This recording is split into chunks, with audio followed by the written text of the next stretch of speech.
Good morning, Bishop Nov. I'm Arthur. And I'm Lupe. This week we're showing the biology class's cell project and an interview with the boys basketball team. All this and more on this week's Newscast.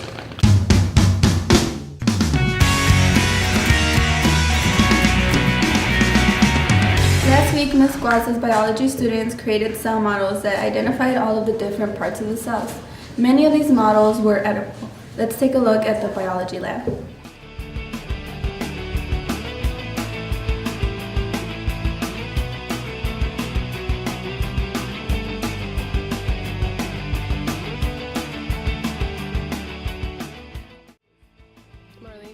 Elena. And we were right outside of Ms. Guada's classroom where something very important is going on. Now, these two built, what did you guys build right here? An animal cell. An animal cell. Tell me, Cecilia, what was the point of this project? Ms. Guaz said the point of the project was to understand how the cell works and what its functions are. Now, what did you make in order to understand the cells? I made a cake and I used frosting to define all the different parts. About how long did it take you to make thy project? Like an hour and a half.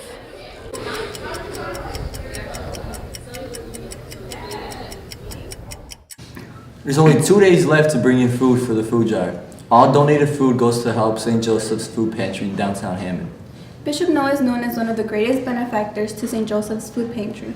Please bring in at least 10 items to your SRT. Don't let the needy go hungry this Thanksgiving. This is the final weekend to see the Bishop Noah Theater's production of Twelfth Night. The play is at 7 tonight and tomorrow at 2 on Sunday. Here's a preview on the Shakespeare comedy. So the play is Twelfth Night, or As You Were, by William Shakespeare.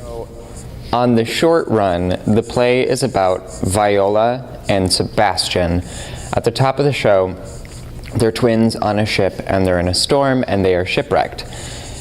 Viola, because patriarchy, decides that working for a man is much better money than working for a woman.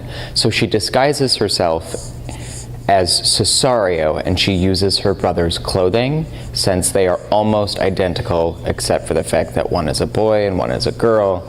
So she works for Duke Orsino. She ends up falling in love with Duke Orsino, but she's dressed like a boy, kind of Mulan style. And then Duke Orsino is in love with the Countess Olivia and sends Viola, dressed as Cesario, to woo Olivia on his behalf. Because Viola, dressed as Cesario, is a woman and knows how women want to be wooed, she woos Olivia like a woman would want to be. So Olivia falls in love with Viola, dressed as Cesario, because she thinks that she is a boy. So, Viola, dressed as a boy, is in love with Duke Orsino. Duke Orsino is in love with Olivia.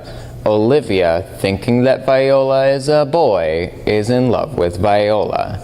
Then, there are several side stories, but you have to come and see the show to see all of those. Well, Fridays and Saturdays, the shows start at 7. Sundays, the show starts at 2. The cost is $5 for adults, $3 for students, children, and senior citizens. This is the first year in a while that we have done the show in the Black Box Theater classroom, which is all the way down the hallway from mine.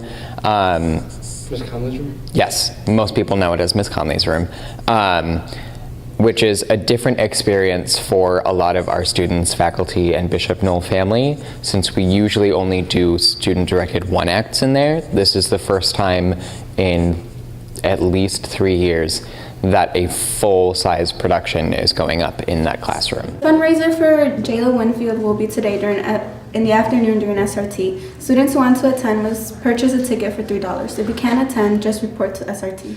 This weekend.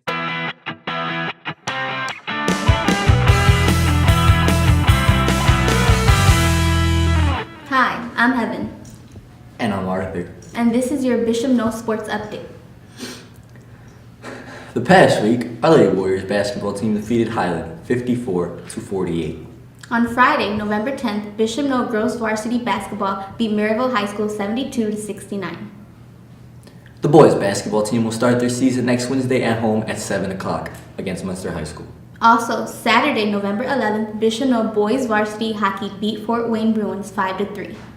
And Bishop Noe Institute boys junior varsity hockey loses to Glenbard 4-2. That is it for this week's sports update. Now, here's an interview with the boys basketball team to catch up on their upcoming season. I'm here with. Brandon Scott. Joe Montenegro. Okay, and I'm going to ask them some questions about basketball. So, what are your strengths and weaknesses this season? I would have to say, as a team, we're like more like family oriented. So like together, like we trust each other to knock down open shots and stuff like that. Yeah.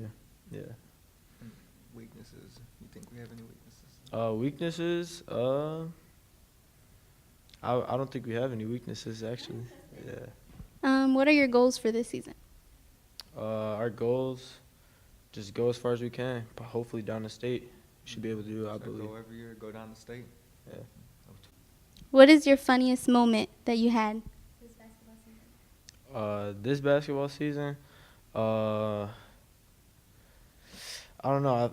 It's kind of embarrassing, but I got dunked on like not too long ago. It was like a month ago, but it wasn't that bad, I guess. Mine, one game last year versus Andrean. Pretty sure some of you guys seen the video going around Twitter, but there was this one kid who was falling down the court with the ball all out of control. So I thought, I'm gonna dive for this ball and hustle.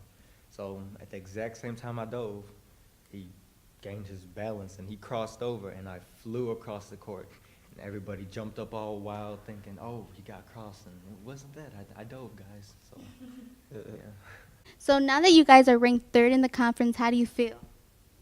I feel that we should be ranked number 1, but I don't know. I'm not the judge of the person. I'm not the person who does it. I honestly think people are sleeping on us. Yeah. I think just because we lost some taller guys that we're going to be bad, but I think we should be ranked number 1. I think we're better than both Griffith and Wheeler.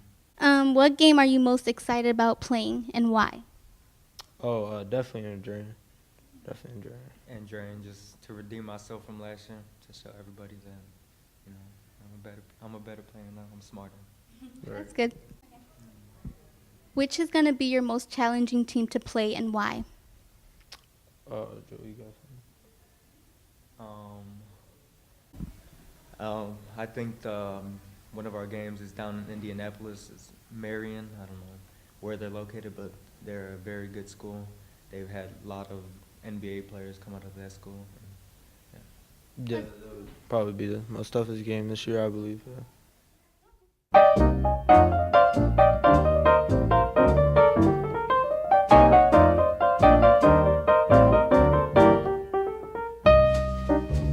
My biggest pet peeve during Thanksgiving, as like my biggest pet peeve in general, is original sin.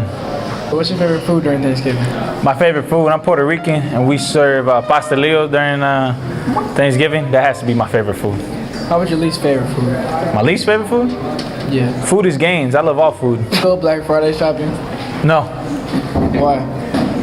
I believe Black Friday shopping is, not that everyone that does it is materialistic, but the theme in general supports a sort of cultural materialism. So I do not participate. What are you most thankful for? During Thanksgiving, I'm most thankful for the health of my family, that we can gather together and break bread together. What's your biggest pet peeve during Thanksgiving? You gotta be good food and a whole lot. That way it can last all week.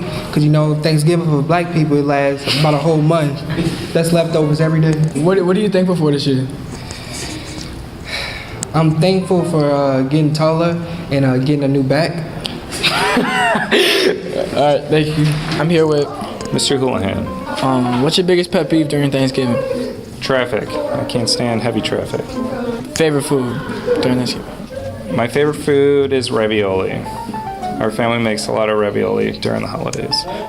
What's your least favorite food? Sweet potatoes. Go Black Friday shopping? I am this year, yeah. I gotta get some khaki pants. What are you most thankful for? I'm most thankful for my family and friends. I'm here with Sean Garland. Sergeant Reject. Now, when you're talking about Thanksgiving, What's your biggest pet peeve during Thanksgiving? My biggest pet peeve during Thanksgiving are my annoying family members who come and they eat up all the food. The ones who come and they basically cause trouble. They basically, make me laugh. So it's goods and bads. All right. What's your biggest pet peeve? My biggest pet peeve during Thanksgiving would be people not bringing food over. I mean, I like my food, and they don't bring food. They just expect food to be given to them. But that's just me. And least favorite food? My favorite food will probably be mac and cheese, depending on who cooks it. If my grandma cook it, it's my favorite. My auntie cook it. What I don't like the most probably be chitlins, which is weird. I never ate chitlins, but I don't like them. My favorite food is probably mashed potatoes, homemade mashed potatoes and gravy. Least favorite probably would be cranberries. Not a fan. Be going Black Friday shopping this year? No, not this year. No, thank you. Last year was crazy enough. Nah, not this year. Will you be going Black Friday shopping? I'll be shopping online. What's thankful for this year? What I'm most thankful for this year is the benefits I'm receiving from the military. What I'm most thankful for would be being alive, being able to wear the uniform, and just being able to live life